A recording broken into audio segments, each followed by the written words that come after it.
Bonjour à tous, c'est Neko-sama du 86 et aujourd'hui on va parler du texturing en 3 dimensions. Un programme, il s'appelle Paint.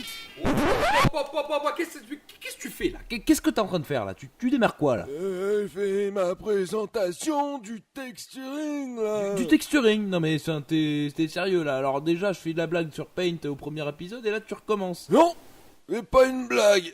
On peut faire beaucoup de trucs avec Paint. Déjà, il y a le lasso. J'en ai rien à battre de ton lasso. Maintenant tu bouges ton cul sur un vrai saf et t'expliques un peu mieux. Tu plombes mon émission là, déjà qu'elle vole pas bien haut. Paint, c'est pas un vrai logiciel. Déjà, tu vas te calmer.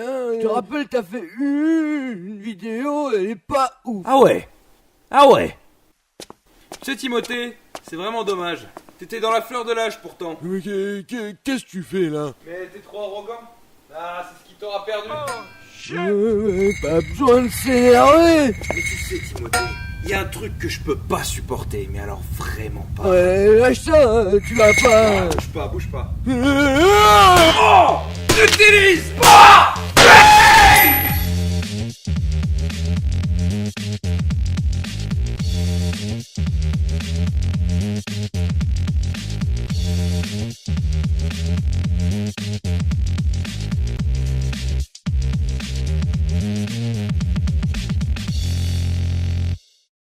Salut YouTube, ici Adrien pour ce second volet de Sugar Knowledge et aujourd'hui on va parler d'une partie super intéressante qui est la faculté de rendre crédible un objet en 3D qui permet de le personnaliser, de tromper nos sens afin de nous faire douter de toute réalité, le texturing, mais surtout les maps.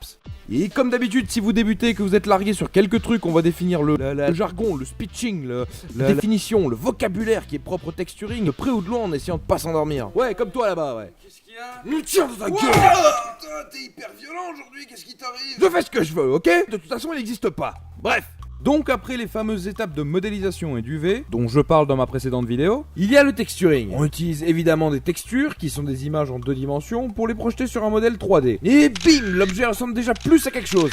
Du coup là, ces images, on les appelle des maps. Et là, c'est parti. Alors les maps sont des textures sous forme d'images 2D que l'on utilise au sein d'un shader. Bon, le shader, c'est ce qui est responsable de l'affichage des textures. Ces fameuses maps ont une résolution particulière et sont utiles uniquement après avoir fait ses propres UV. La résolution de ces maps sont obligatoirement des puissances de 2. Nom de Dieu, des chiffres et des nombres. Sans faire de cours de maths, la puissance d'un nombre est le résultat de la multiplication répétée de ce nombre par lui-même. Au pire, retenez seulement les résolutions les plus importantes. On démarre à 1, puis 2, puis 4, puis 8, puis 16, 32, 24, 26, 256, 2024, 2048, 4096. Ce qui va surtout nous intéresser en 3D, c'est les puissances qui sont entre 128 et 4096. Bon, on y reviendra aux résolutions.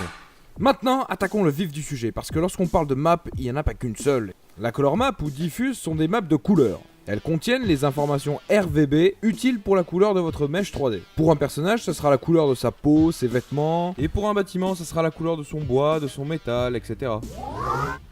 Il y a maintenant les maps de spécularité, ou alors la spéculaire, ou encore la spec, qui est une map qui fonctionne avec la lumière. Grossièrement, c'est une map qui indique comment la lumière doit se diffuser et de quelle manière et de quelle intensité. Avec un contrôle de la spécularité, votre objet sera mis en valeur selon vos critères. Waouh, mais c'est vraiment chouette! Depuis que je connais la spécularité, mes objets 3D n'ont jamais été aussi réalistes! Oh la vache! Incroyable! Je l'utilise partout. Sur mon jeu vidéo, sur mes scènes de films, sur ma voiture. Et ça marche! Bon, appelez la sécurité, Véronique fait n'importe quoi. Les maps de réflexion sont hyper stylées. Mais qu'est-ce que c'est que ces maps de réflexion, bon sang? Eh bien, ce sont des maps qui reflètent l'environnement autour de l'objet portant ces maps. De l'eau à de la réflexion, un miroir à de la réflexion, du chrome à de la réflexion. Mon chien n'a pas de réflexion dans tous les sens du terme. J'ai pas de chien. Au cinéma ou en vidéo, tout va être calculé en brut, tous les rebonds de lumière, et du coup les rendus vont être extrêmement longs, mais très jolis. En jeu vidéo, on n'appréhende pas la lumière de la même manière, car les systèmes de réfraction et réflexion sont des concepts demandant énormément de calculs et de ressources. Et en temps réel, plus les calculs sont simples, plus l'expérience de jeu sera fluide et continue. On devra utiliser des techniques avancées comme des cube maps ou des jeux de caméra édités au sein du shader, voire d'autres astuces pouvant donner des rendus quasi photoréalistes. Alors maintenant, il y a la normal map, qui est une map un peu spéciale, dans le sens où elle travaille avec des normes de couleurs bien particulières, donnant des informations de relief et de volume au shader. La normale fonctionne avec de la lumière, et évite de devoir faire des mèches avec énormément de polygones. La normal map, c'est la map qu'on va extraire depuis notre high poly pour justement la projeter sur le low poly. Le plus souvent, vous les générez de manière procédurale, donc automatique, via des outils de baking ou des plugins spécialisés. Bon, il y a encore énormément d'autres types de maps, mais celles-ci sont utilisées le plus souvent. Il en existe encore une très importante que l'on utilise partout. Elle est omniprésente. Omni quoi? Et qu'il faut impérativement connaître pour le texturing, le shadering et même tout simplement pour le traitement de l'image. C'est la map de l'alpha. L'alpha permet notamment de gérer la transparence d'un objet et aussi les textures contenant du vide, comme les textures de grillage ou autres où on peut voir au travers. Mais alors comment ça marche? Eh bien elle est composée uniquement de blanc et de noir. Bien sûr, des nuances de gris entre les deux. Les propriétés de l'alpha peuvent être manipulées à la fois par les artistes en dessinant sur les maps et par les programmeurs par le code. Ouais, je dis par le code parce qu'en fait, une alpha, le noir est égal à 0 et le blanc est égal à 1. Un gris neutre sera donc égal à 0,5. Les informations en noir resteront transparentes ou masquées, tandis que celles en blanc seront affichées par le shader. Bon, c'est cool, mais du coup, à quoi ça sert? Elles peuvent servir de masque de fusion dans un logiciel d'édition d'images, mais aussi servir d'outil de déformation de texture dans les logiciels temps réel. Par exemple, de l'eau qui bouge, au lieu de faire bouger vraiment de l'eau, on va utiliser des textures qui bougeront dans différentes directions. D'ailleurs, les maps de spécularité, de réflexion, de transparence et d'illumination sont des maps en alpha. Et dans celles qu'on a évoquées, il n'y a que les normal maps qui ont leur code de couleur bien à elles. Parce que moi je suis spécial. Ouais, enfin quand même, t'es une normale, tu peux pas être trop spécial. Tu l'as pas volé celle-là. Putain, j'avoue. Et voilà, on a terminé ce second épisode.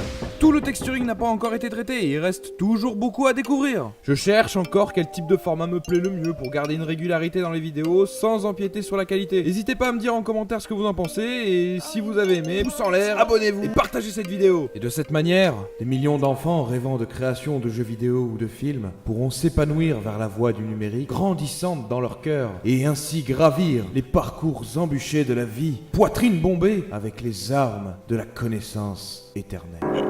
Non, je déconne. Ils vont en chier comme tout le monde, mais moi je serai plus connu en tout cas.